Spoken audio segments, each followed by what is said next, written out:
Raphaël Carter était défenseur des opprimés. Sa vie tournait autour des tribunaux et des audiences. Il ne se souciait guère de rien en dehors du travail, mais tout a basculé le jour où il a aperçu une jeune femme broutant de l'herbe au bord de la route. Ce qui le bouleversa davantage que son état inquiétant, ce fut la tache de naissance sur son épaule. Elle était identique à celle de la fille unique d'une des familles les plus riches du sud des États-Unis, portée disparue depuis plus d'1 an. « Où as-tu trouvé cette tache ?» demanda-t-il, à peine en croyant ce qu'il voyait. « Dis-moi. Dis-moi. Erika, où as-tu trouvé ça? Pourquoi l'as-tu » Erika se figea. Elle parut complètement abasourdie et déglutit difficilement. « Yeah. Je ne sais pas, balbutia-t-elle, la voix tremblante. Tu ne te souviens pas? Étais-tu enfant quand tu l'as eu? As-tu eu un accident? Les questions de Raphaël affluaient, ses émotions commençaient à déborder. Erika secoua la tête, ne sachant que dire. Je ne me souviens de rien. Son monde était sombre, elle ne connaissait que les 4 coins de cette pièce délabrée. Chaque fois qu'elle ouvrait les yeux, le plafond fissuré l'accueillait, du matin au soir. Lorsqu'elle parlait, de la poussière lui entrait dans la bouche. Les murs étaient vieux, griffés, marqués, vestiges d'une évasion désespérée, peut-être même la sienne. Elle ignorait combien de jours, de semaines, de mois ou d'années s'étaient écoulés depuis qu'elle y avait été emprisonnée. Le temps était devenu comme de la fumée, se dissipant dans l'air. Pas de montre, pas de calendrier, pas même la lumière du soleil pour mesurer les heures. Cette pièce était tout son univers. Dans un coin se dressait un miroir brisé. Elle se regardait parfois, rarement, mais chaque fois, elle ne reconnaissait pas son reflet. Yeux creux, teint jaunâtre, cheveux longs et ébouriffés, rendu fou par la négligence. Elle ne se souvenait plus de son apparence lorsqu'elle était heureuse, libre, enfant. Elle se souvenait seulement qu'elle était heureuse, avant cette pièce. Elle ignorait ce qui lui était arrivé ni comment elle était arrivée là, mais elle gardait toujours un espoir. Qu'un jour, la porte s'ouvrirait et que la lumière se déverserait. Une voix crierait « Erika, allons-y. Tu es libre maintenant. » Mais chaque jour, le silence lui répondait. La nuit, elle se recroquevillait dans un coin, se serrant contre elle, étouffant ses sanglots dans ses mains tremblantes. Même en captivité, elle avait appris à craindre le bruit. Son seul souhait nocturne était simple, juste une fois, la laisser s'échapper, la laisser voir le ciel. Non pas le plafond qui s'écroulait, mais le vrai ciel. Celui qu'il disait être bleu. Elle avait oublié à quoi ressemblaient les oiseaux.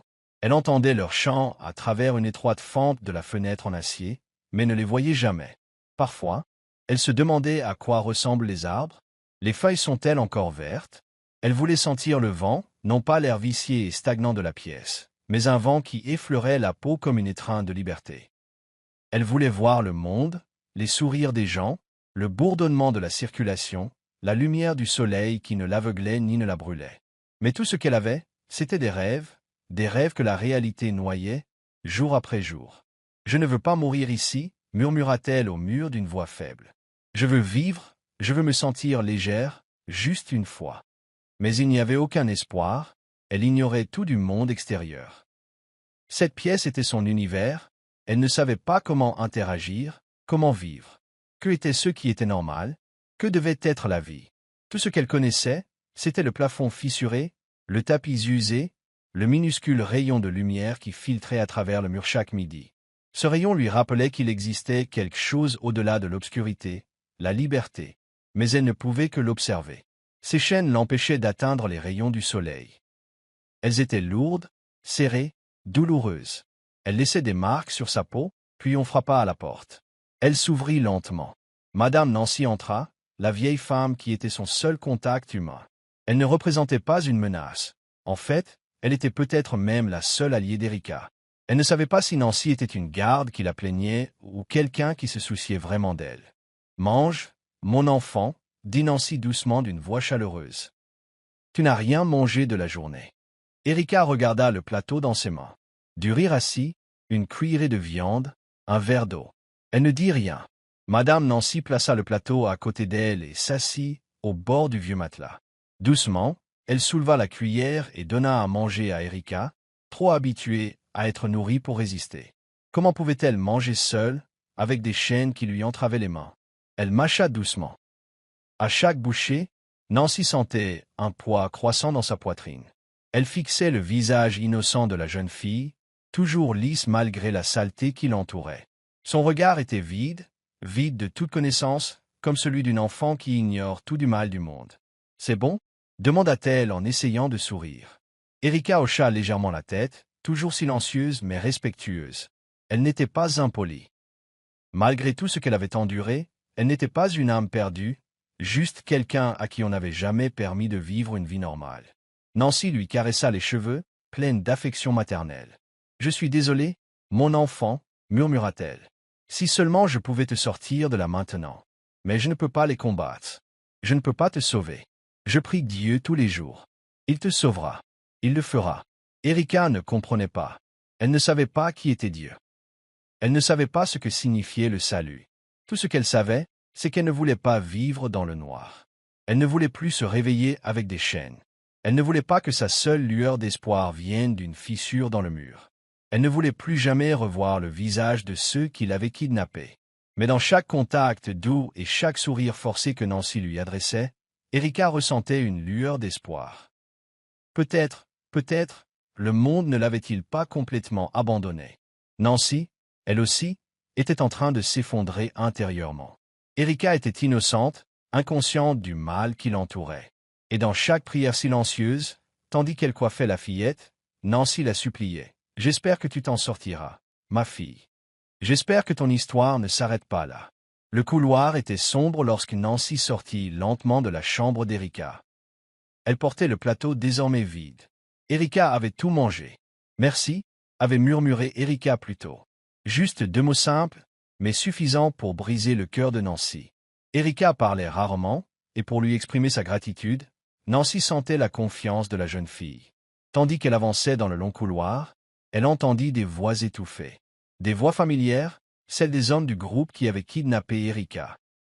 Des voyous à gages, maintenant gardiens de cette pièce infernale. Elle s'approcha discrètement du mur, s'y appuya et écouta. « Mec, tu crois que le type qui a commandé ça s'en soucie encore? Ça fait des mois qu'on n'a plus eu de nouvelles. » « Ouais, mec, plus de paiement, plus d'instructions. Notre contact nous a dit de laisser faire. On fait ce qu'on veut. Alors, pourquoi ne pas en profiter?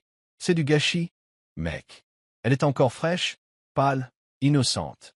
On ne s'est pas amusé depuis longtemps. Nancy eut l'impression que le ciel et la terre s'écrasaient sur elle. Sa gorge et sa ceja. Ses mains tremblèrent. Le plateau qu'elle tenait se mit à trembler. Dans sa panique, elle heurta une poutre en bois. Elle tomba avec fracas. Le silence retomba dans le couloir. « Qu'est-ce que c'était » cria l'un des hommes. « Quelqu'un » Nancy recula en titubante. Son cœur battait la chamade. Elle n'eut d'autre choix que de se cacher. Rapidement, elle se glissa dans une pièce ouverte et ferma doucement la porte, laissant une étroite ouverture pour regarder. C'était peut-être juste ce chat errant, dit l'un d'eux. Assurez-vous qu'il n'y ait personne ici. C'était peut-être la vieille dame. Tu sais qu'elle n'est pas censée se mêler de tout. Du calme. Même si c'était elle, elle ne balancerait pas. Elle a trop peur. La poitrine de Nancy se serra encore davantage, mais ce n'était plus la peur qui embrasait son regard. C'était la rage, une haine profonde et bouillonnante. Elle ne les laisserait jamais toucher Erika. Elle ne laisserait pas ces monstres détruire le peu de dignité qui restait à la jeune fille. Elle avait pris soin d'Erika pendant si longtemps. Cette fille était désormais comme sa propre fille. Plus que jamais, Nancy le savait. Elle devait agir. Tandis que les hommes riaient à nouveau et reprenaient leurs discussions obscènes, Nancy leva les yeux. Elle essuya ses larmes. Elle enfouit sa peur. Dans son esprit, la décision était claire. Elle ne laisserait jamais leur plan réussir, même au prix de sa vie. Cette nuit-là fut calme. Seul le faible chant des grillons et le bruissement du vent contre les vitres brisées emplissaient l'air de ce bâtiment abandonné. Dans la pièce sombre et sale, Erika dormait profondément. Non pas parce qu'elle se sentait en sécurité, mais parce qu'elle était épuisée par les combats nocturnes. Puis un léger bruit la réveilla. Ses yeux s'ouvrirent brusquement, s'habituant encore à la lumière soudaine d'une petite lampe torche. Elle haleta, le cœur battant. Elle craignit que ce ne soit l'un des hommes qui l'observait dans l'ombre. « Erika, réveille-toi, ma chérie. C'est moi. » La vieille femme révéla son visage. « Nancy. » Sa main tremblait tandis qu'elle tenait un trousseau de clés. « Madame Nancy. » La voix d'Erika était rauque. « Qu'est-ce que tu fais ?» Nancy s'avança et commença à défaire les chaînes qui entouraient ses poignets et ses chevilles. Le métal tintait à chaque relâchement. Les mains de Nancy tremblaient, chaque tour de clé résonnant dans le silence de la nuit. « Je te sors d'ici, murmura-t-elle, toujours concentrée sur la dernière serrure. Ne pose pas de questions. On n'a pas le temps, mais n'ayez pas peur. J'ai donné des somnifères aux gardes. Ils sont complètement inconscients, mais il faut partir avant qu'ils ne se réveillent. » Enfin, les chaînes furent retirées. Pour la première fois depuis ce qui lui sembla une éternité, Erika put lever les bras, libérée de tout poids, de tout métal. Les larmes lui montèrent aux yeux en regardant Nancy. Que faire? Où aller? Je ne sais pas ce qui se passe dehors. Nancy se caressa les cheveux comme toujours quand Erika avait peur. Je sais, ma fille, mais c'est ta chance. Ne le gâche pas. Vis ta vie là-bas. Tu verras les nuages, le soleil, l'herbe, les oiseaux, tout ce dont tu as rêvé. Viens avec moi, supplia Erika. On peut s'échapper ensemble. Nancy secoua la tête. Je ne peux pas, ma chérie. Si je disparais maintenant, ils sauront que je t'ai aidé. Ils pourraient s'en prendre à toi. C'est plus sûr si je reste. Mais, Nancy toucha doucement ses lèvres du doigt. Ce qui compte maintenant, c'est que tu partes. Tu vis.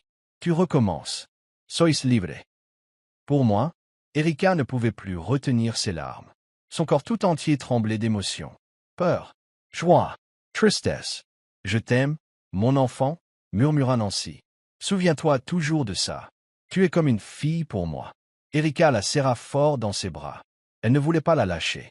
Puis ils entendirent un léger bruissement dans le couloir. Nancy se retourna et poussa doucement Erika vers une petite porte cachée au fond du bâtiment. Un passage secret qu'elle seule connaissait. Allez-y. Dépêche-toi. Ne te retourne pas. Ne t'arrête pas. Cours jusqu'à être loin. Ne reviens jamais, Erika. C'est ta seule chance. Erika hocha la tête en pleurant. Ses pieds, si habitués au béton froid, se mirent à bouger pour se libérer. Elle se glissa par l'étroite ouverture. C'était exigu, sale, mais c'était la sortie. À chaque pas, son cœur battait plus vite. Sa respiration s'accélérait. Puis elle le sentit. De l'air frais et frais. Elle atteignit la clôture extérieure. Elle l'a escaladée. Ses paumes saignaient. Ses genoux tremblaient. Elle sursauta. Pour la première fois depuis longtemps, elle sentit l'herbe sous ses pieds. Elle était libre.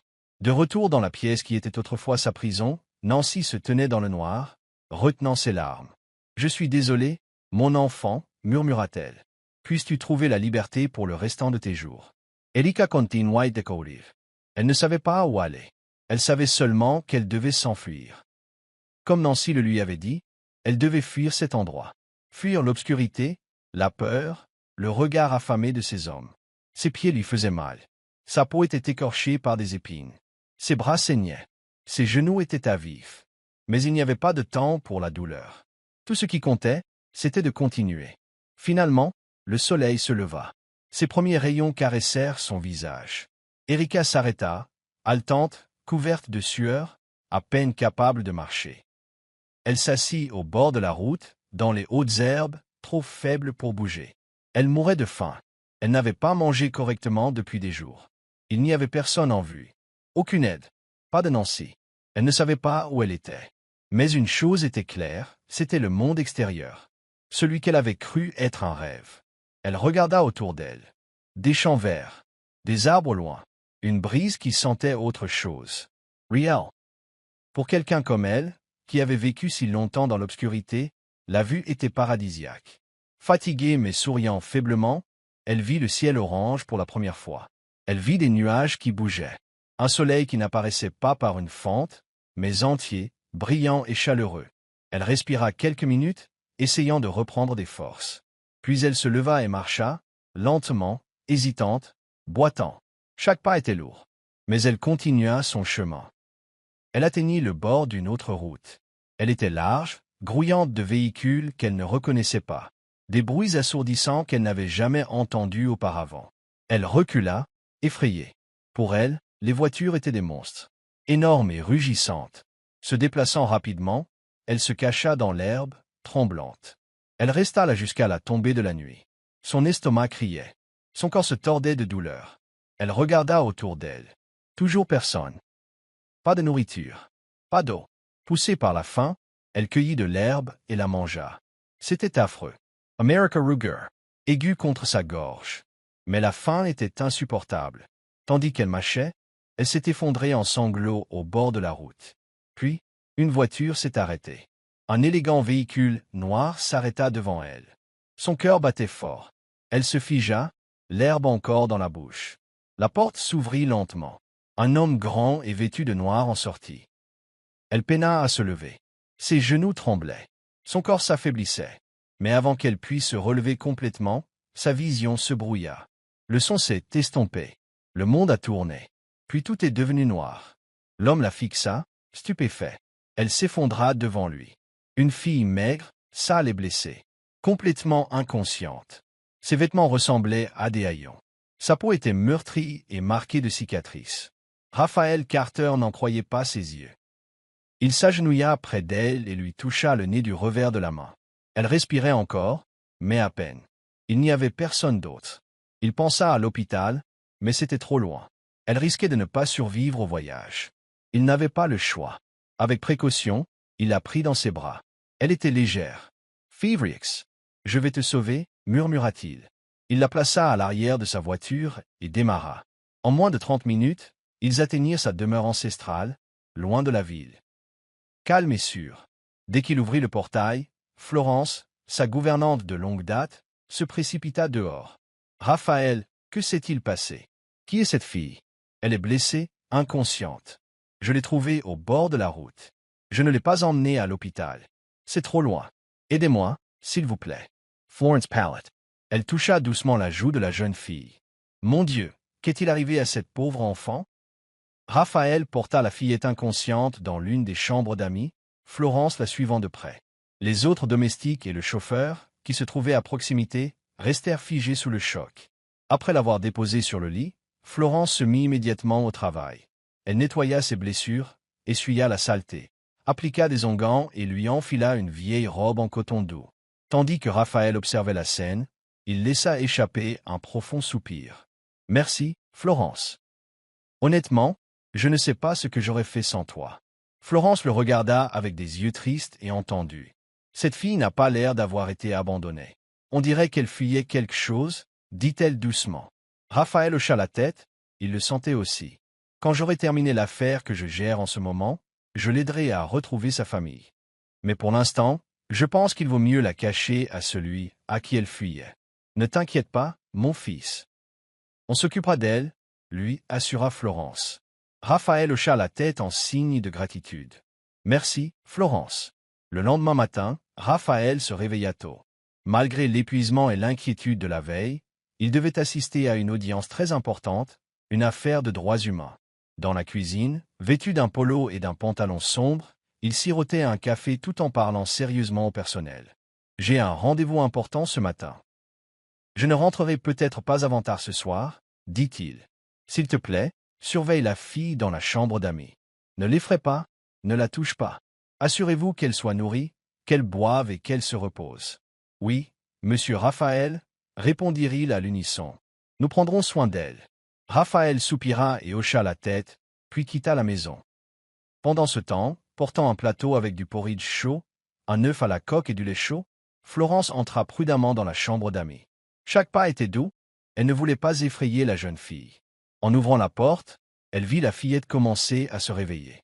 Ses yeux étaient encore lourds de sommeil. Mais dès qu'elle aperçut Florence tenant un plateau de nourriture, elle se redressa brusquement, visiblement effrayée, serrant la couverture et essayant de se cacher derrière. Florence lui offrit un doux sourire pour montrer qu'elle ne voulait pas faire de mal. « C'est bon de te voir réveillée, ma puce, » dit-elle gentiment. « Je t'ai apporté quelque chose à manger, juste du porridge pour l'instant, quelque chose de léger pour ton estomac. » La jeune fille ne répondit pas, la peur dans ses yeux était encore trop forte. Son expression exprimait une profonde anxiété, comme celle d'un oiseau terrifié à l'idée d'être à nouveau en cage. Florence le remarqua, alors elle s'assit doucement au bord du lit et posa le plateau sur une petite table. D'une voix encore plus douce, elle reprit la parole. « N'aie pas peur, ma chérie, je ne suis pas mauvaise, je ne te ferai pas de mal, je ne te dénoncerai pas, je ne te ramènerai pas d'où tu viens. » La fille sembla respirer un peu mieux, même si elle resta silencieuse. « Mange d'abord, ma fille. Je suis sûr que tu meurs de faim. Florence prit la cuillère et la porta lentement aux lèvres de la fillette, qui ne résista pas. Un changement s'insinua dans son regard, passant de la panique à l'incertitude, puis à un léger calme. « Comment t'appelles-tu, ma chérie » demanda Florence en la risando sement. La fillette resta silencieuse, comme hésitante à répondre. « Erika, dit-elle enfin. Florence sourit, une douce chaleur se répandant dans la pièce. « Quel est ton nom de famille, ma chérie » Erika ne répondit pas. Elle se contenta de regarder Florence avec de grands yeux innocents. « Tu n'as pas de nom de famille » demanda à nouveau Florence. Toujours pas de réponse. Florence supposa qu'elle ne voulait pas le dire, ou qu'elle ne savait pas. « Eh bien, je m'appelle Florence, mais vous pouvez m'appeler Miss Flo. » Erika ne répondit pas, mais écouta. Florence continua. « Tu es chez mon employeur. Il s'appelle Raphaël, c'est l'homme qui t'a trouvé sur le bord de la route hier soir. Il t'a amené ici pour t'aider. » Erika la regarda, une lueur de surprise dans les yeux. Elle ne savait pas si elle devait y croire ou non, si elle était vraiment en sécurité. « On ne veut pas te faire de mal, ma chère. » Florence ajouta, « Nous voulons juste t'aider. Tu étais dans un état lamentable quand il t'a trouvé. Si vous avez besoin de quoi que ce soit, n'hésitez pas à nous le faire savoir. » Erika resta silencieuse, mais finit par hocher lentement la tête. Après avoir terminé le porridge proposé par Florence, la femme plus âgée prit soigneusement le plateau et le posa de côté. Elle jeta un coup d'œil à Erika. Son visage avait repris un peu de couleur. Elle semblait plus vivante qu'hier. « Très bien, ma chérie, dit doucement Florence. Pourquoi n'irais-tu pas prendre un bain? Ça te fera du bien. Toute cette sueur et cette poussière ne sont pas bonnes pour ta peau. » Elle désigna une porte à l'intérieur de la pièce. « La salle de bain est là-bas. » Erika hocha la tête et se leva silencieusement. Chaque geste était prudent, comme si elle n'était toujours pas certaine que tout cela soit réel. Elle se dirigea vers la salle de bain, jetant un regard curieux autour d'elle. Le carrelage blanc, le miroir au-dessus du lavabo et d'autres objets inconnus la bouleversèrent. Elle ferma la porte et la verrouilla soigneusement. Elle entra lentement, ne sachant pas où commencer. Elle s'approcha d'un étrange objet métallique, un pommeau de douche. Elle n'en avait jamais vu auparavant. Là où elle était détenue, il n'y avait que des seaux et des lavabos, souvent sous surveillance. Elle toucha l'eau robinet indécis. Soudain, de l'eau froide jaillit du pommeau de douche. Elle hurla et recula sous le choc, se recroquevillant dans un coin de la salle de bain, pâle et tremblante. Florence entendit le cri et se précipita à l'intérieur sans hésiter. Elle vit immédiatement l'eau couler de la douche et Erika s'accroupit, effrayée. « Mon Dieu, mon enfant !» murmura Florence en s'approchant doucement. « Tu ne sais pas t'en servir, n'est-ce pas ?» Erika secoua la tête. « Oh, ma chérie, dit Florence en coupant l'eau. C'est bon. Viens t'asseoir dans la baignoire. Je t'aiderai. Tu n'as pas à avoir peur. » Elle guida Erika vers la baignoire et versa doucement de l'eau chaude sur son corps à l'aide d'une louche. En la baignant, Florence remarqua les cicatrices atténuées sur son dos. « Je ne poserai pas de questions si tu ne veux pas parler, » dit-elle doucement. « Mais, ma fille, il est clair que tu n'as pas grandi comme la plupart des gens. » Erika resta silencieuse, la tête baissée. Après l'avoir rincée et séchée, Florence l'enveloppa dans une serviette. Avant de l'aider à enfiler des vêtements propres, elle lui tendit une brosse à dents et du dentifrice. « Allez, brosse-toi les dents aussi. » Erika prit la brosse, mais ne savait pas quoi en faire. Elle regarda Florence, le regard perplexe. « Tu ne le sais pas non plus ?» demanda doucement Florence. Erika hocha lentement la tête. « Madame Nancy me brossait les dents, » dit-elle d'une petite voix. « Oh, ma chérie, » murmura Florence, « dans quel genre d'endroit étais-tu, où on ne t'apprenait même pas à prendre soin de toi ?» Erika ne répondit pas. Florence s'approcha, appliqua du dentifrice et commença doucement à se brosser les dents. Ce faisant, elle aperçut Erika qui observait son reflet dans le miroir, curieuse, presque émerveillée. Pour Florence, elle n'était qu'une enfant, innocente, privée de ce que signifiait vivre librement. Quelqu'un à qui on avait volé le droit d'apprendre. Après s'être brossé les dents, Florence habilla Erika d'un manteau doux et pâle. Cela allait bien à sa peau délicate. Florence peigna soigneusement ses longs cheveux et ramena quelques mèches derrière ses oreilles. « Tu es magnifique, ma chérie, » dit Florence, rayonnante. « Tu es prête maintenant. Descends avec moi. Il y a des gens que je veux te présenter. » Erika hésita, mais hocha la tête, serrant doucement le bras de Florence tandis qu'elle descendait le couloir vers l'escalier. Tout en marchant, Erika observait les hauts plafonds blancs, les meubles impeccables, des choses qu'elle n'avait jamais vues auparavant. Chaque pas était prudent, comme si elle craignait d'abîmer le sol sous ses pieds. En haut des escaliers, ils furent accueillis par plusieurs employés de maison en train de faire le ménage. 2 hommes se tenaient sur le côté. L'un d'eux était Thomas, le chauffeur de longue date de Raphaël, qui sirotait un café, et l'autre était le jardinier du manoir. Tout le monde se figea en voyant Erika. « Mon Dieu !» murmura l'une des servantes, « elle est magnifique. » Bien que vêtue simplement, la beauté d'Erika était indéniable. Ses cheveux étaient longs, sa peau lisse et claire, et son visage exprimait l'innocence d'un ange, surtout lorsqu'elle se cachait légèrement derrière Florence. « N'ayez pas peur de nous, » dit Lisa, l'une des servantes, d'un ton aimable. « Nous sommes des gens bien ici, nous prendrons soin de vous. » Erika hocha la tête, même si la peur était encore présente dans ses yeux. Elle les regarda tous, puis baissa les yeux. « Qu'est-il arrivé à cette fille, Madame Flo ?» demanda Nena, une autre femme de ménage âgée. « Pourquoi a-t-elle l'air si effrayée, et pourquoi était-elle dans un état aussi lamentable quand M. Raphaël l'a amenée? »« Oui, Madame Flo, » ajouta Lisa. « On la prenait pour une mendiante hier soir, mais maintenant, elle a l'air d'une actrice, on voit bien qu'elle a de bons gènes. » Florence resta silencieuse un moment tandis qu'elle aidait Erika à descendre les escaliers. Une fois au rez-de-chaussée, elle parla doucement. « Nous ne connaissons pas encore toute l'histoire, » dit-elle en frottant le dos d'Erika pour la calmer. « Mais d'après ce que je vois, ce n'est pas une mauvaise personne, elle a juste traversé une épreuve terrible. Peut-être que M. Raphaël avait pitié d'elle, c'est pour ça qu'il l'a aidée. » Lisa s'approcha et lança un rapide coup d'œil à Erika de la tête aux pieds, poussant un profond soupir. « Quoi qu'elle ait traversé, je suis contente qu'elle soit arrivée ici. Avec des gens comme elle, c'est dangereux, quelqu'un pourrait essayer de profiter d'elle. » Erika se détourna légèrement, retenant ses larmes, mais pour la première fois de sa vie, entourée du regard inquiet d'inconnus, elle ne ressentit pas le besoin de courir. Ce soir-là, Raphaël rentra de l'audience. Il sortit de la voiture d'un pas lourd, une pointe de déception se lisant sur son visage. Tenant son téléphone d'une main, il ouvrit la porte d'entrée et fut accueilli par la fraîcheur de la climatisation et la douce lumière du salon. Il n'était même pas encore entré que Florence apparut dans le couloir. « Monsieur Raphaël » dit-elle avec hésitation. Il la regarda, les sourcils froncés. « Qu'y a-t-il, Florence ?» Derrière elle, la silhouette d'une jeune femme était partiellement visible, se cachant timidement à l'arrière-plan. « Je voulais juste te présenter Erika, » dit Florence en lui jetant un coup d'œil. « C'est la fille que tu as aidée hier soir. » Raphaël la regarda. Pour la première fois, il la vit clairement. Ses cheveux longs, sa robe simple. Bien que mince et encore faible, sa beauté était frappante. Sa peau était claire, ses grands yeux innocents mais anxieux, son expression incertaine. Il la fixa du regard. Maintenant, il voyait vraiment son visage, contrairement à la nuit où il l'avait trouvée inconsciente sur le bord de la route. « Oh, c'est elle, » dit-il calmement, avec une pointe de surprise. Florence hocha la tête et fit signe à Erika de s'approcher. La peur persistait dans ses yeux, mais elle s'avança lentement. Raphaël, lui, était visiblement épuisé. Il se massa les tempes et dit « Je lui parlerai demain.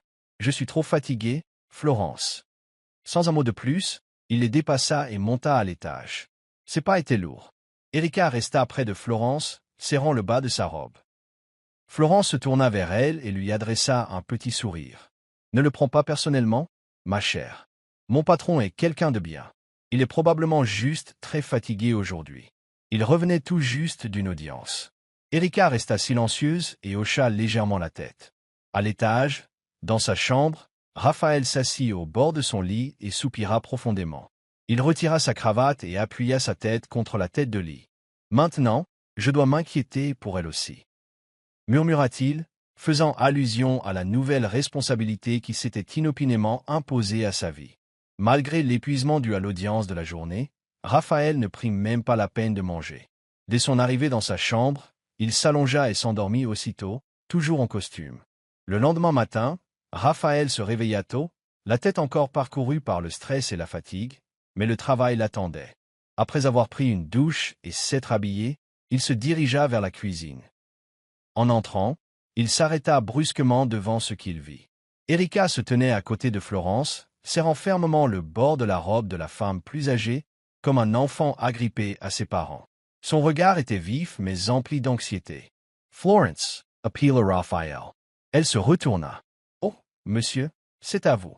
Qu'est-ce qui lui arrive » demanda-t-il d'un ton hésitant. « Elle ne me quitte pas » expliqua Florence. Elle a l'air vraiment effrayée.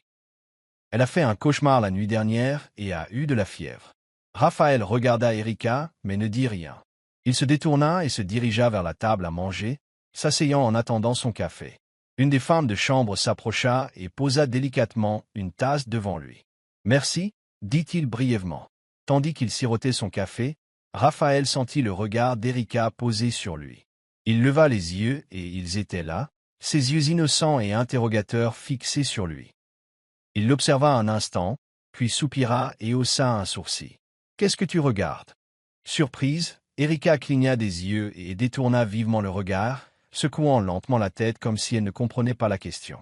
Raphaël soupira de nouveau. « Viens ici, assieds-toi. » Il désigna la chaise en face de lui. Erika jeta un coup d'œil à Florence, qui lui adressa un signe de tête encourageant.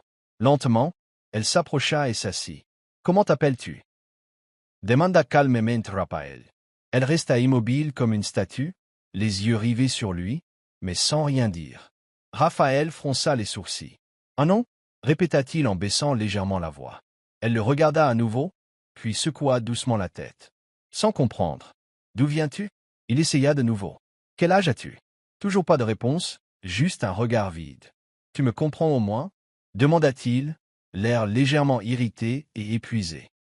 Erika regarda Florence d'un air presque suppliant. « Monsieur » dit Florence en s'approchant. « Peut-être qu'elle ne comprend pas ce que vous dites. » Raphaël elle observa de nouveau. Son expression restait impassible, bien que son corps fût tendu par le malaise. Il prit une grande inspiration et demanda à nouveau, d'une voix plus douce. « Comment t'appelles-tu » Elle cligna des yeux, puis sourit faiblement. « Erika. Son nom de famille » demanda-t-il. Elle ne veut pas le dire, ou peut-être qu'elle ne sait même pas ce que ça veut dire. Florence répondit à sa place. Raphaël hocha la tête. « D'où viens-tu ? Où est ta famille » Erika secoua lentement la tête. Elle l'ignorait. Raphaël ne demanda rien de plus. Il était clair qu'elle ne lui donnerait aucune réponse, si ce n'est son nom. Les jours passèrent et Raphaël eut à peine le temps de reparler à Erika. Il voulait l'aider, savoir d'où elle venait, si elle avait de la famille, mais son affaire judiciaire en cours l'accablait jour et nuit. Réunions, paperasses, audiences, sans interruption. La pression montait de jour en jour. Nouvelles preuves, nouveaux témoins, complot plus profond. Même les personnes en qui il avait confiance dans cette affaire commençaient à paraître douteuses. Il était tard, 11 heures passées, lorsque Raphaël rentra enfin. La maison était silencieuse, seule la lumière du couloir et une lampe tamisée du salon étaient allumées. Il Intralentement. Posa sa serviette et retira son manteau. Épuisé, physiquement et mentalement, il s'affala dans le canapé, se laissa aller en arrière et ferma les yeux, se massant l'arête du nez pour soulager son mal de tête. Il ne s'attendait pas à entendre des pas légers. Soudain, une voix douce rompit le silence. Puis Raphaël leva les yeux et vit Erika. Elle se tenait près d'elle, vêtue d'une simple chemise de nuit blanche, probablement offerte par les servantes, ou peut-être celle de sa sœur, qui était en vacances en Suisse pour 3 mois. Raphaël ne savait pas depuis combien de temps elle était là, mais elle semblait l'observer en silence depuis un moment. « Il haussa un sourcil. Pourquoi es-tu encore réveillé » demanda-t-il d'une voix rauque d'épuisement. Erika ne répondit pas. Elle s'approcha simplement et s'assit au bout du canapé, à quelques centimètres de lui. Elle resta silencieuse, le visage tourné vers lui, scrutant chacun de ses mouvements comme si elle essayait de le comprendre. Raphaël soupira de nouveau. « Tu devrais dormir » dit-il d'une voix plus douce. « Il est tard. » Pourtant, Erika ne dit rien. Elle le fixa des yeux. « Tu ne parles pas du tout » demanda-t-il à nouveau. Maintenant, il la regardait droit dans les yeux, si innocent, mais qui cachait quelque chose de plus profond, de douloureux. Puis, contre toute attente, Erika sourit. Ni forcé, ni faux, juste un petit sourire sincère, empli de gratitude. « Merci de m'avoir aidé » dit-elle doucement mais clairement. Raphaël était stupéfait. Il ne s'attendait pas à ce sourire. Il cligna des yeux à plusieurs reprises, puis lui rendit son sourire, quoique maladroitement. « Ce n'est rien, » répondit-il.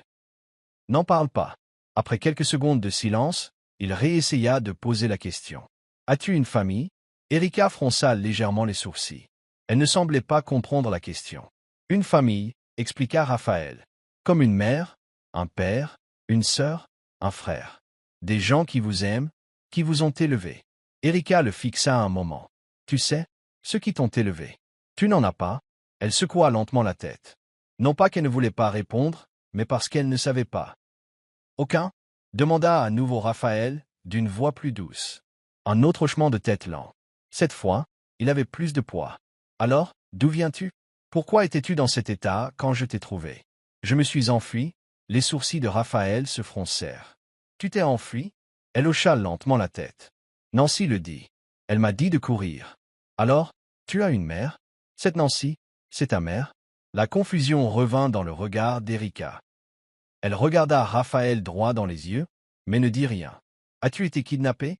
demanda encore Raphaël. « Pourquoi t'a-t-elle dit de fuir ?» Erika baissa les yeux vers ses poignets. Lentement, elle leva le bras et le montra à Raphaël. Il la fixa, perplexe. « Je ne sais pas, » murmura-t-elle. « Je savais juste que je devais partir et la laisser derrière moi. » Raphaël comprit qu'elle avait du mal. « Ce n'est rien, » dit-il doucement. « Tu n'as rien à répondre maintenant. » Il s'adossa au canapé et ferma les yeux un instant. Au fond de lui, il savait qu'il venait d'assumer une responsabilité bien plus grande que prévu. Lorsqu'il rouvrit les yeux, il se tourna vers Erika, qui paraissait toujours profondément attristée. « Quand tout sera réglé, dit-il sérieusement, je t'aiderai à retrouver ta famille. » Erika le regarda et sourit de nouveau, doucement, silencieusement. Elle ne dit rien, mais son expression exprimait sa compréhension. Plus de 2 semaines s'étaient écoulées depuis la dernière fois que Raphaël avait eu le temps de se concentrer sur la situation d'Erika. Ses audiences étaient incessantes, avec des examens de documents constants et sans répit. Mais finalement, après une préparation épuisante, ils ont gagné le procès. Submergé de joie et de soulagement, Raphaël fut félicité par ses collègues et ses clients. De retour chez lui en voiture avec son avocat junior, Michael Carter, Raphaël orienta la conversation vers des sujets personnels. « C'est enfin terminé, » dit-il en se calant dans son siège, fatigué mais satisfait. « Oui, monsieur, nous avons gagné, » répondit Michael avec un petit rire. Raphaël ferma les yeux et prit une grande inspiration. « Mais monsieur, » dit Michael en feuilletant des papiers sur sa tablette, « tu as parlé de cette fille chez toi, celle qui souffrait d'amnésie. » Raphaël haussa un sourcil. « Oui, pourquoi? » En fouillant dans de vieux dossiers pour notre défense, je suis tombé sur quelque chose d'intrigant. Michael a ouvert un article numérisé provenant d'archives policières numériques et l'a montré à Raphaël. Il s'agit d'une affaire concernant une fillette de 6 ans disparue après un mystérieux incendie dans un hôpital privé. La cause de l'incendie n'a jamais été déterminée. Un seul corps a été retrouvé, pas celui des filles. Le rapport indique qu'il s'agissait de la fille d'une famille influente, les Delval. Ils n'ont jamais cessé de la rechercher, espérant toujours qu'elle soit en vie. Raphaël fixait l'écran, où une vieille photo montrait une petite fille aux cheveux longs et au regard triste et craintif. Il ne pouvait expliquer pourquoi, mais une étrange sensation le parcourut, un frisson lui parcourut l'échine. « Quel est son nom de famille ?» demanda-t-il d'un ton sérieux. « Delvalle, » répondit Michael. C'était une famille puissante depuis des années. La fille s'appelait Bella Marie Delval, mais sa famille l'appelait Bella. Raphaël se raidit, non pas par certitude, mais parce que ce nom lui semblait familier, comme s'il l'avait déjà entendu. Les pièces d'un puzzle semblèrent s'imbriquer dans son esprit. Lui ressemble-t-elle? Demanda Michael. Raphaël ne répondit pas immédiatement, étudiant la photo, la forme de son visage, ses yeux, ses lèvres. Il se souvenait du regard d'Erika, innocent, calme, mais profond. « Je ne sais pas, » dit-il finalement. « Mais j'ai le pressentiment qu'ils offrent toujours une récompense pour toute information à son sujet, et d'après ce que tu as dit sur son âge, elle aurait à peu près le même âge que la fille disparue. » Raphaël regarda par la fenêtre, silencieux un instant avant de parler. « Renseigne-toi tout sur cette fille, Michael. La date de l'incendie, les infirmières de garde, l'hôpital, tout. Si vous pouvez accéder aux rapports médico-légaux, j'en veux des copies. » Michael acquiesça. « Bien noté, » Monsieur, je m'en occupe.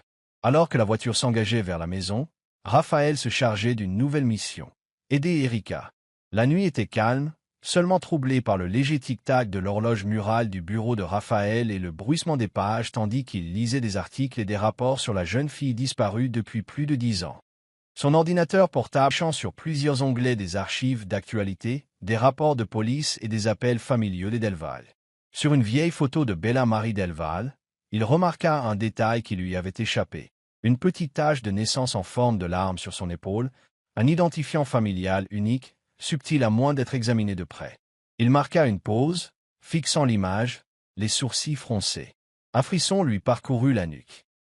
Il se leva et descendit à la cuisine pour préparer du café, espérant apaiser son malaise et sa fatigue. En entrant, il vit Erika assise sur un tabouret près du comptoir, un verre de lait à la main. Elle leva les yeux et sourit en le voyant. « Florence est sortie un instant, dit-elle doucement. Je n'ai pas pu dormir, alors je prends du lait. » Raphaël hocha la tête. « Ok. » Il se dirigea vers la cafetière, versa de l'eau chaude dans une tasse et jeta des coups d'œil furtifs à Erika. Elle semblait plus détendue, s'adaptant à son environnement.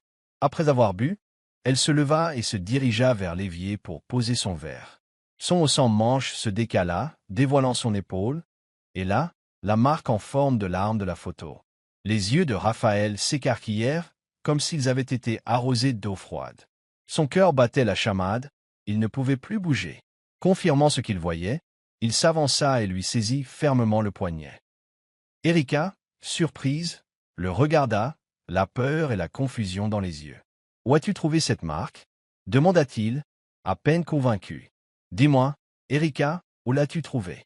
Pourquoi l'as-tu » Erika se figea, déglutissant difficilement. « Je ne sais pas, monsieur, dit-elle d'une voix tremblante. Vous ne vous souvenez pas? Étiez-vous jeune quand vous l'avez? Avez-vous eu un accident? » Ces questions fusèrent, l'émotion débordant. Erika secoua la tête, ne sachant pas quoi répondre.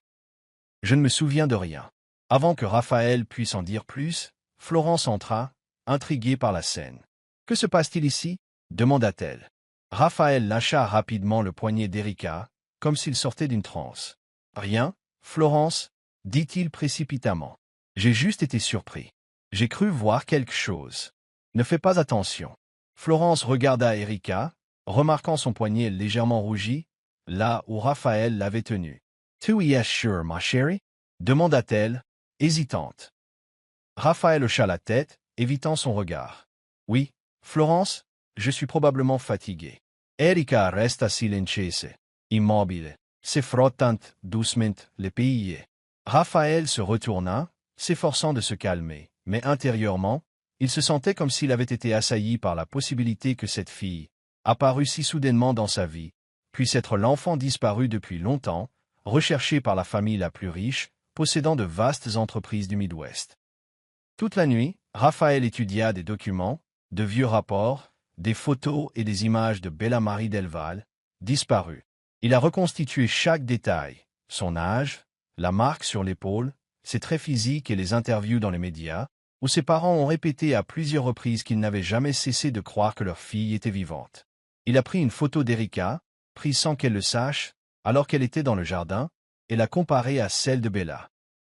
Les traits d'Erika étaient plus fins, elle était plus grande, plus calme, mais leurs yeux étaient identiques, la forme de son visage, son nez, son léger sourire.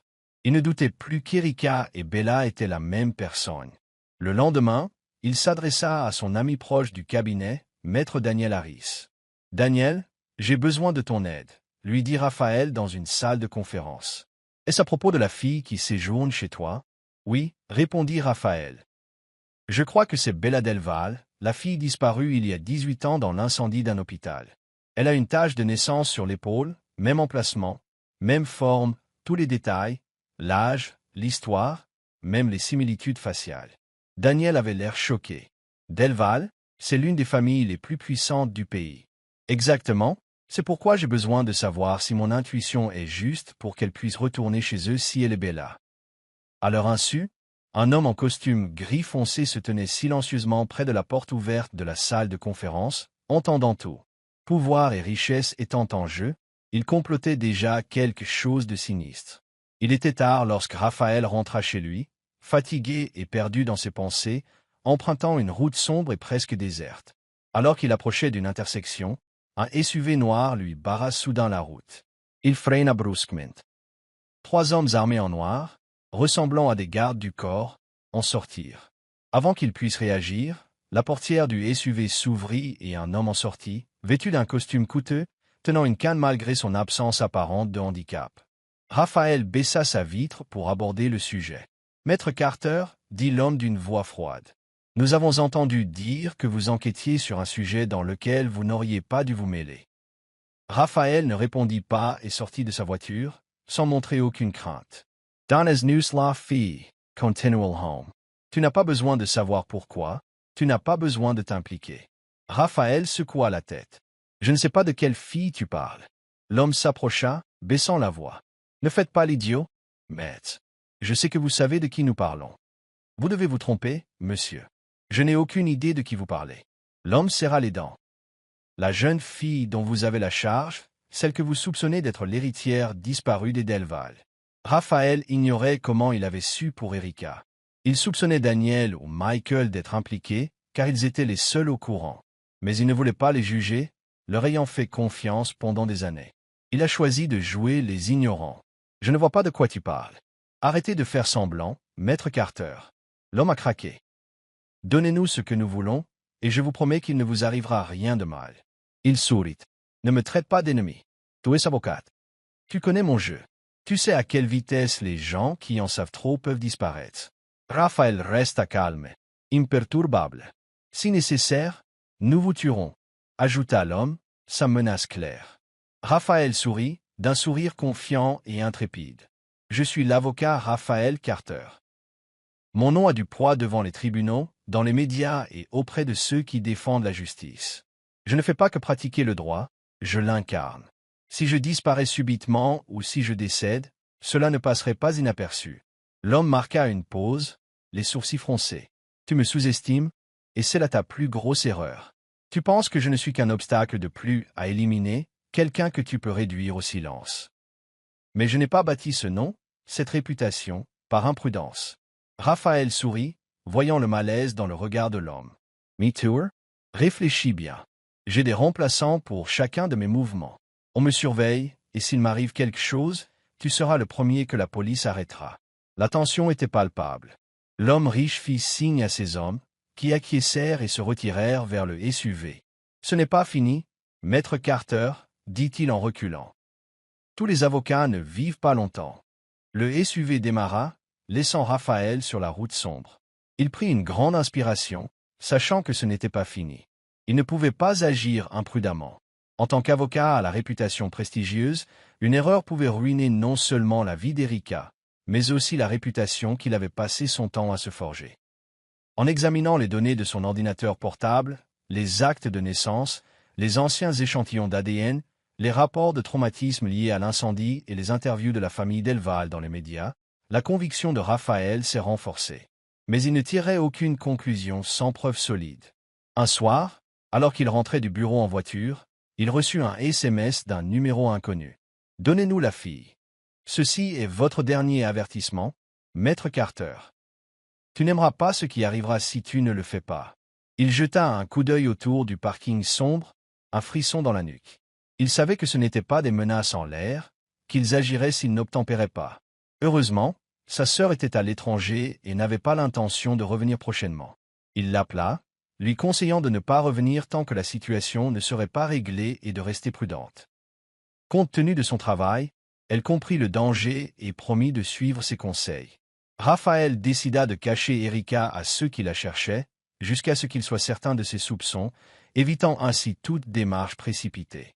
Le lendemain matin, il appela un ami à la campagne pour lui demander d'utiliser sa maison isolée au bord d'un lac, sur une île isolée, loin de la ville, à l'abri du danger. « Erika, » dit-il ce matin-là, la regardant assise sur la véranda, les yeux rivés sur le ciel. « On va quelque part ?» se tourna-t-elle vers lui, souriant paisiblement. « Où allons-nous ?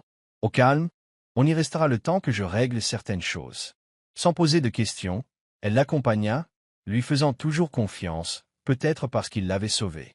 Sur l'île, l'esprit d'Erika revint peu à peu. Elle apprit à se promener au bord du lac, à manger des fruits frais et à rire à nouveau.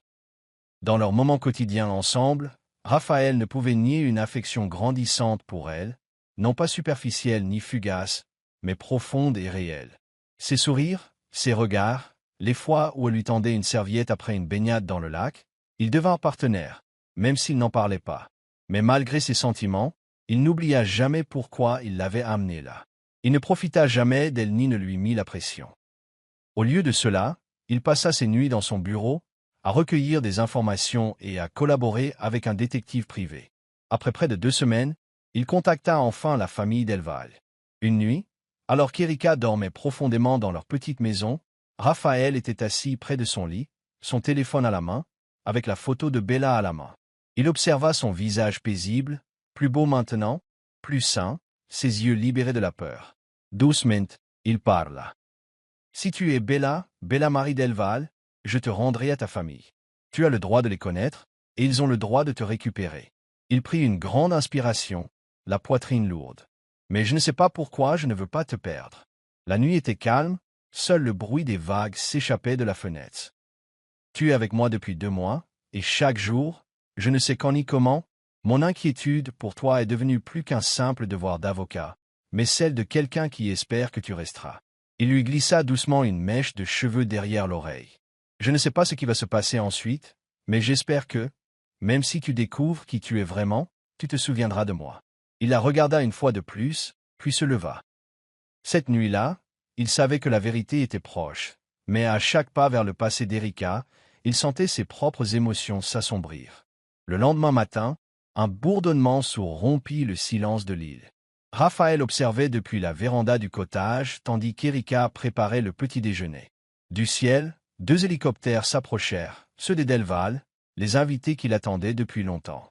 Un hélicoptère atterrit sur une vaste étendue dégagée de l'île. Un homme grand et distingué, Monsieur Delval, et une femme raffinée, Madame Delval, visiblement issue d'une famille aristocratique, en descendirent. Raphaël s'approcha pour les saluer, s'arrêtant devant le couple. « Bienvenue, dit-il doucement. « Êtes-vous maître Raphaël Carter ?» demanda maître Delval. « Oui, monsieur, répondit humblement Raphaël. « Vous avez envoyé le message concernant Bella ?» demanda del Valle, la voix tremblante. « Oui, madame. J'aimerais vous présenter quelqu'un. » Il jeta un coup d'œil en arrière. Erika sortit du cottage, vêtue d'une simple robe blanche, curieuse des visiteurs. Elle s'approcha et vit Raphaël avec ses inconnus. Les Delvalle se fijaron comme foudroyés. Les yeux de madame Delval s'emplirent de larmes, et monsieur Delval recula, les lèvres tremblantes. « Bella, murmura-t-il. Ma fille, madame Delval, s'écria-t-elle, se précipitant vers Erika et la serrant fort dans ses bras, refusant de la lâcher. Erika resta immobile, stupéfaite par l'étreinte, regardant Raphaël, qui resta silencieux. « Aimez. » Del Valle les rejoignit, sanglotant ouvertement. « Mon enfant, Bella, pardonne-nous de ne pas t'avoir trouvé plus tôt, » dit-il en les serrant fort. Erika resta immobile, incertaine de ses sentiments, bouleversée par une réalité à laquelle elle ne savait pas si elle devait croire. Elle regarda Raphaël, cherchant des réponses. « Raphaël, qui sont-ils » demanda-t-elle doucement, à peine audible. Il s'approcha et posa doucement une main sur son dos. « C'est peut-être la famille que tu n'as jamais connue, Erika, la famille qui te cherche, ta vraie famille. » Les yeux d'Erika s'écarquillèrent, les larmes brouillant sa vision. Les questions tourbillonnaient, mais une chose était sûre, la chaleur de cette étreinte, la douleur dans le cœur du couple et le lien inexplicable dans leurs yeux. À travers ses larmes, elle regarda à nouveau Raphaël. Si c'est vrai, s'ils sont vraiment... Elle ne put terminer. Madame Delval la serra de nouveau dans ses bras et dit « Bella Marie Delval, c'est ton nom complet. Mon enfant, tu ne nous seras plus jamais enlevé. » À leur côté, Raphaël se tenait silencieusement. Mais au fond de lui, il ressentait la douleur d'un adieu imminent. Après ces retrouvailles émouvantes, les Delval et Raphaël décidèrent de procéder à un test ADN pour confirmer qu'Erika était bien Bella Marie Delval, leur fille disparue depuis longtemps. Si l'espoir débordait dans le cœur du couple, il craignait une nouvelle déception. Dans un hôpital privé de Chicago, le test ADN fut réalisé discrètement, sous haute surveillance. Raphaël expliqua tout au Delval, les circonstances du sauvetage d'Erika, les documents qu'il avait consultés et la marque correspondant à celle de l'enfant disparu. Pour l'instant, mieux vaut ne rien révéler au public, dit Raphaël d'un ton ferme, tandis que les 4 hommes étaient assis dans une chambre d'hôpital. Pourquoi? Demanda M. Delvalle. Certains veulent Erika ou Bella. L'un d'eux est un homme riche qui m'a menacé à plusieurs reprises. Ils savent qu'elle est liée à une grande vérité. Si le public apprend qu'elle pourrait être Bella, sa vie sera encore plus en danger. Madame Delval tenait la main d'Erika et hochait la tête. Nous ferons tout pour la protéger. Quelques heures plus tard, la famille retournait à sa résidence temporaire en ville, laissant Raphaël et Erika dans un salon tranquille chez lui. La nuit était calme, une douce brise extérieure et une douce lumière au plafond éclairaient leur conversation. Erika resta assise en silence, regardant par la fenêtre, incertaine de ce qu'elle devait dire ou ressentir. Raphaël s'approcha avec 2 tasses de thé et s'assit à côté d'elle. Il en posa une sur la table. « Erika » appela-t-il doucement. Elle le regarda et il sourit, un sourire forcé mais confiant. Il lui toucha la joue. « J'espère vraiment que tu es Bella, murmura-t-il. Je veux que tu trouves ta vraie famille. Je veux que ta vie soit belle, pour que tu n'aies pas à te cacher, à avoir peur ou à te demander où est ta place. » Les larmes montèrent aux yeux d'Erika. « Et si je n'étais pas elle, si tu n'es pas Bella, je ne m'arrêterai pas tant que nous ne connaîtrons pas la vérité sur toi. Tu resteras avec moi jusqu'à ce que nous le découvrions. Mais si c'est elle, je serai encore plus heureuse de savoir qu'une fille retrouve des parents qui avaient presque perdu espoir. » Ils restèrent assis en silence, le seul son étant le battement inexprimé de leurs émotions, lourdes et profondes. Une semaine plus tard, les Delval continuaient leur enquête. Ils ont exploité tous les liens pour découvrir comment, où et pourquoi Bella avait disparu. Ils ont recoupé d'anciens dossiers d'incendie, des dossiers manquants et interrogé d'anciens infirmiers et médecins de l'hôpital incendié. Un après-midi, à l'hôpital où le test ADN avait été effectué, Raphaël, Erika et les Delval se sont retrouvés. Un médecin entra, un document à la main. Madame Delval se leva, les mains tremblantes. « Docteur ?» Le médecin sourit. « Les résultats du test ADN sont positifs. Erika est Bella Marie Delval, votre fille disparue. Le temps semble s'être arrêté. » Madame Delval sanglotait en serrant Erika dans ses bras. Monsieur Delval se tenait la poitrine, les larmes aux yeux, tandis qu'il s'approchait et enlaçait sa femme et sa fille. Erika restait assise, stupéfaite, les larmes aux yeux. Raphaël comprit qu'elle n'avait pas besoin de demander ni de parler. Elle était belle et bien Bella Marie Delval, le début d'une reconquête de la vie que la tragédie lui avait volée. Raphaël se tenait à proximité, souriant discrètement, mais une pointe de tristesse perçait dans ses yeux, sachant que la fille qu'il avait appris à aimer durant leur courte vie commune serait bientôt loin de lui. L'émotion a déferlé lorsque la vérité a été révélée, tel un rêve longtemps espéré enfin réalisé. Le retour de Bella. Après près de 2 décennies, Bella est revenue avec Raphaël au manoir Delval, sa véritable demeure. Chaque recoin de la majestueuse demeure reflétait richesse et histoire. Lustre en cristal, escalier en marbre et vieux portraits de famille au mur. Tandis qu'une servante aidait Erika, devenue Bella, à s'installer dans l'espace de réception, elle marqua une pause, le regard fixé sur un mur orné de grands portraits de la lignée Delval. Son visage pâlit et elle recula, les mains tremblantes, au bord des larmes. « Bella » appela Raphaël en se précipitant vers elle, inquiet. Elle ne parlait pas, les yeux rivés sur un portrait, celui d'une femme. « C'est elle, dit-elle d'une voix tremblante. C'est cette femme-là, c'est elle qui m'a fait peur. » Les Delval regardèrent le portrait qu'elle désignait, celui d'Elisabeth Delval, la tante de Bella. Le silence se fit dans la pièce, l'air se glaçant. « Tu es sûr que c'est elle, Bella ?» demanda Raphaël en lui tenant le bras. Elle hocha la tête en tremblant. « Je ne peux pas l'oublier, même si je ne connaissais ni son nom ni son visage à l'époque. Je l'ai redoutée si longtemps. » Raphaël la calma, lui assurant qu'elle était désormais en sécurité avec ses parents. Après avoir demandé au personnel de surveiller Bella dans sa chambre, il s'approcha des Delval. « Je ne veux pas l'accuser, mais vous avez vu la réaction de Bella devant ce portrait. Elle a disparu pendant des années, kidnappée. Il est peu probable qu'elle oublie qui lui a fait ça. Je déteste le dire, mais il est possible qu'elle soit la cause de la disparition de Bella. » M. Delvalle hocha la tête, fixant le portrait. « Nous comprenons, maître. Je ne veux pas soupçonner ma sœur, mais je n'écarte pas la possibilité qu'elle soit derrière tout ça. Madame Delval prit la parole. Si votre intuition est vraie, nous ne la laisserons pas passer. Nous enquêterons par tous les moyens possibles. La nouvelle se répandit rapidement. Avant même qu'on annonce à Elisabeth que Bella avait été retrouvée, elle le savait déjà, suggérant qu'un traître du manoir l'avait informé. Un serviteur s'approcha. Mademoiselle Elisabeth Delval est. Arrivée. Bennon, le visage marqué par la peur. Elle recula, fixant la porte tandis qu'Elisabeth entrait. Vêtue de noir, les cheveux courts et le regard froid, Elisabeth s'approcha avec un sourire forcé. « Bella » appela-t-elle d'une voix feignant la chaleur. « C'est vraiment toi ?»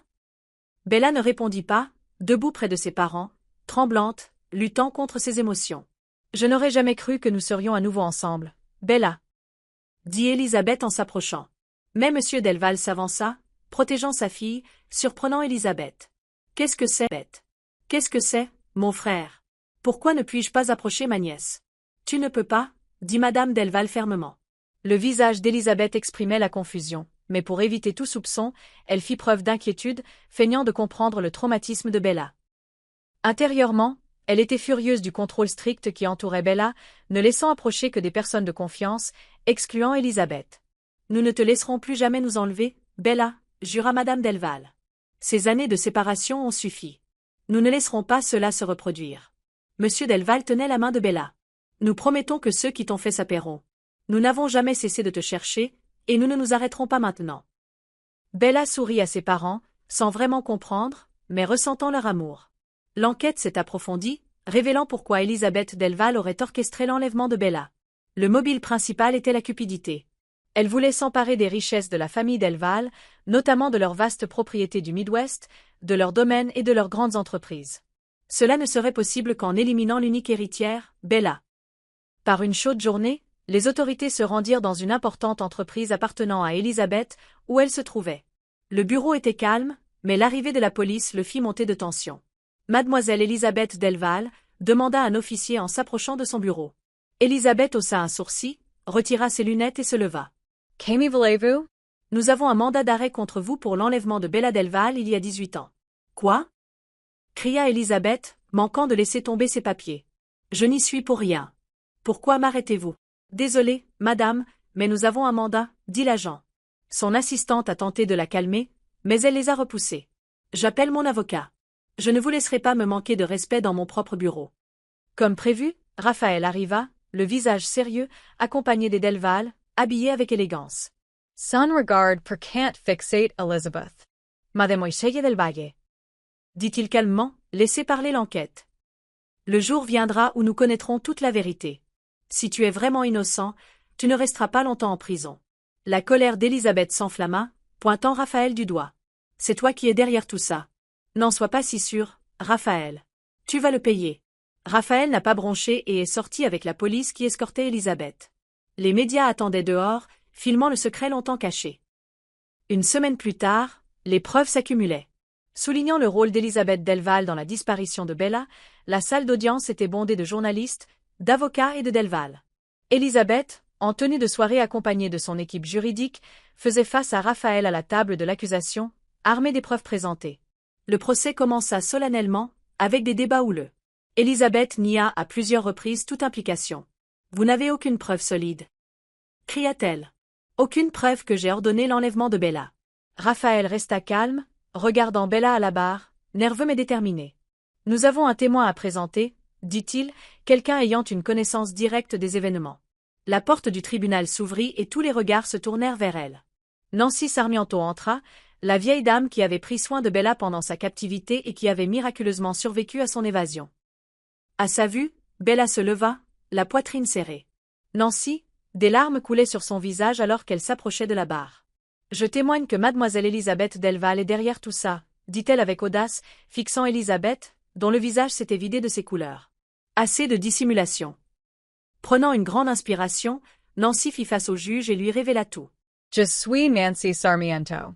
Je suis la gouvernante d'Elisabeth Delval depuis des années. Lorsque Bella a disparu, j'ai été chargée de m'occuper d'elle. Elle m'a expliqué comment sa gratitude pour l'aide d'Elisabeth lors de l'opération de son enfant l'avait poussée à obtempérer. Pendant 18 ans, j'ai élevé Bella, qu'on m'a dit d'appeler Erika, dans un vieil immeuble. Enchaînée et privée de liberté. » Ces paroles firent l'effet d'une bombe dans la salle d'audience. Élisabeth, pâle et tremblante de rage et de peur, s'écria. « Menteuse. Tu es partie depuis des années. Tu n'as aucune crédibilité. » Mais c'était inutile. Le juge la fit taire. Interrogée sur les raisons pour lesquelles Élisabeth avait kidnappé Bella, 8 ans, Nancy répondit courageusement. Par envie et par cupidité. Elle voulait la fortune des Delval, persuadée que cela n'arriverait que si l'unique héritière, la fille de M et Madame Delval, disparaissait. Raphaël a présenté des preuves liées à Eduardo Saint-Bulan, un homme d'affaires connu dans le monde de l'adoption clandestine, l'homme qui a tenté de prendre Bella à Raphaël. Des transactions bancaires ont montré qu'il avait reçu une importante somme d'argent d'Élisabeth il y a 20 ans.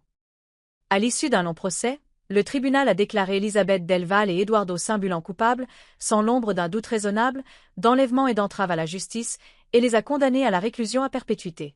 Bella pleurait sur l'épaule de Raphaël, et il la réconfortait. « Merci. Sans toi, je ne sais pas où je serais. » Il lui caressa les cheveux. « Tout ce que je voulais, c'était que tu aies la vie que tu méritais depuis longtemps. » Après 18 ans, les Delval ont obtenu justice, réparant un tort de longue date. Bella fut libérée des ténèbres de son passé. Nancy Sarmiento subit néanmoins les conséquences de son rôle, bien que plus légères que celles d'Élisabeth, car Bella l'y pardonna. Raphaël Carter acquit une reconnaissance nationale et internationale, surnommée la voix de la justice, pour avoir défendu Bella avec succès et élucidé le mystère qui hantait les Delval depuis si longtemps. Lors d'une interview, lorsqu'on lui a demandé ce qui l'avait poussé à défendre cette affaire avec autant de passion, il a répondu « Ce n'est pas seulement parce que je suis avocat. Je l'ai fait par principe. Une femme a perdu son nom, son identité, sa famille, et elle avait parfaitement le droit de tout récupérer. Elle a été réduite au silence, effacée, oubliée, comme si elle n'avait jamais compté. Mais j'ai refusé de laisser cela perdurer. La justice ne se résume pas à des lois et des verdicts. Il s'agit de restaurer ce qui a été injustement pris. » Une brise tiède soufflait dans le jardin du manoir des Delval. Un soir, avant de s'envoler pour New York, les Delval organisèrent une fête, marquant un nouveau départ pour leur famille et pour Raphaël, l'avocat qui les avait menés vers la justice. Raphaël arriva avec un cadeau pour la famille. Le visage de Bella s'illumina de joie en le voyant. « Maître, je pensais que vous ne viendriez pas, » dit-elle joyeusement. « Je ne pouvais pas rater ça, » répondit Raphaël avec un léger sourire. « C'est notre dernier jour ensemble, n'est-ce pas ?» La famille l'accueillit chaleureusement. En traversant le couloir du manoir, Raphaël remarqua les portraits au mur, ornés de photos historiques de la famille Delval. Une photo attira son attention, le forçant à s'arrêter et à respirer profondément. C'était une vieille photo d'un pique-nique familial, montrant une jeune Bella, heureuse avec ses parents. Mais au bord se tenait un homme en uniforme, le chauffeur de la famille. Raphaël Fronca les Shorthills. Il n'avait pas vu cette photo lors de sa première visite, probablement seulement exposée maintenant. « C'est l'une de nos plus anciennes photos ici, » dit M. Delval en s'approchant. « Depuis l'époque de notre ancien chauffeur, M. Roy. C'était un couple si gentil. Ils disaient avoir un fils de la campagne, alors ils ont travaillé dur pour l'envoyer à l'école. Quand Bella a disparu, ils ont dû nous abandonner, cherchant un autre travail. Nous avons perdu notre motivation, pensant que nous n'avions plus de raison de continuer, et nous les avons négligés. » Raphaël se retourna, incapable de cacher sa confusion. « C'était mon père. Les del Valle se fijeren. Tu es le fils de notre ancien chauffeur, les Carter? Oui, ils m'ont un jour amené dans ta propriété à la campagne. Je ne t'ai pas rencontré parce qu'il y a eu un incident dans ton entreprise, alors je n'ai jamais su à quoi tu ressemblais, mais ton nom de famille m'était familier. » En regardant Bella, une révélation l'a frappée. C'était Bella, la fille avec qui je jouais sous le sapin. Que voulez-vous dire, avocat? Quand mes parents m'ont amenée à la propriété, seule la jeune fille de leur employeur était présente, car ses parents étaient à Chicago en train de réparer quelque chose. Elle a joué avec moi. Maintenant, je vois clairement son visage. Cette fille, c'était Bella. Il n'arrivait pas à y croire, mais il était aussi heureux, réalisant que la jeune Bella l'avait inspiré à poursuivre son rêve de devenir avocat pour défendre les opprimés, afin que sa famille ne soit pas rabaissée à la campagne. « C'était toi, » dit Raphaël avec joie. « Tu as été le premier à croire en moi. » Bella fondit en larmes. « Je suis heureuse, même si je ne m'en souviens pas. Je suis heureux d'avoir contribué à ce que tu deviennes avocat. » Depuis la fenêtre de son bureau, Raphaël contemplait la ville en pleine mutation. Malgré ses succès, ses procès gagnés, ses victimes rendues justice, une part de son cœur restait vide. 3 ans s'étaient écoulés depuis le départ de Bella pour New York avec sa famille. Durant cette période, la réputation de Raphaël s'était accrue, devenant l'un des plus jeunes avocats les plus reconnus. Mais au milieu de tous ces honneurs, une femme occupait son esprit, Bella, sans qu'il soit certain de la revoir. « Je vais me soigner. Je te promets de revenir te chercher », se rappela-t-il avec précision du vœu de Bella avant de partir. Il s'y accrochait, sans savoir si elle y tenait encore. Il gardait espoir. Alors qu'il feuilletait des documents, la porte de son bureau s'ouvrit. Sans même regarder, un bruit sourd dans sa poitrine lui signala quelque chose de familier. Une voix qu'il avait tant attendue rompit le silence. « Je suis de retour, avocat. » Le monde de Raphaël s'est arrêté. Il a levé les yeux et l'a vue, Bella, mais différente. Le regard innocent de la jeune fille perdue avait disparu. À présent, une femme forte et radieuse se tenait devant lui, mature, élégante. Pourtant, arborant le même sourire qui avait illuminé ses jours les plus sombres. « Bella » murmura-t-il en se levant et en s'approchant d'elle, un large sourire. Incapable de se retenir, devant son équipe et ses clients, il la serra fort dans ses bras. Bella le serra à son tour, les bras resserrés autour de lui. « Tu aimes tellement manque, Bella. » « Je suis contente que tu sois de retour. » Elle hocha la tête, la poitrine serrée, les yeux fermés. « Je t'avais dit que je me soignerais et que je reviendrais. Je n'ai pas rompu cette promesse. » Raphaël la regarda. Au milieu de ces questions tourbillonnantes, un sentiment l'emporta, celui qu'il avait longtemps réprimé. Incapable de résister, il prit doucement son visage entre ses mains et l'embrassa. Le bureau éclata en applaudissements et acclamations. Le personnel n'en croyait pas ses yeux. Certains se couvraient la bouche d'excitation. D'autres criaient « Enfin ! Wow, avocat !»